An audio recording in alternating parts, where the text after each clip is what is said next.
To replace system memory in a unit with DDR4-DIMM memory modules, first remove the side cover,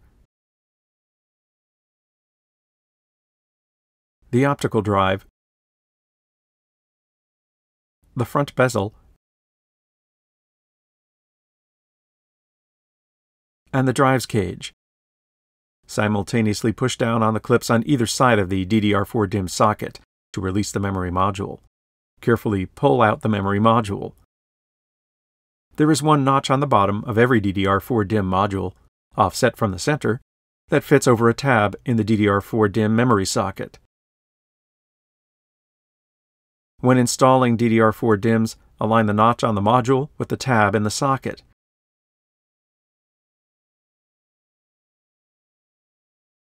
Press the module into the socket until the clips on both sides of the socket lock into place.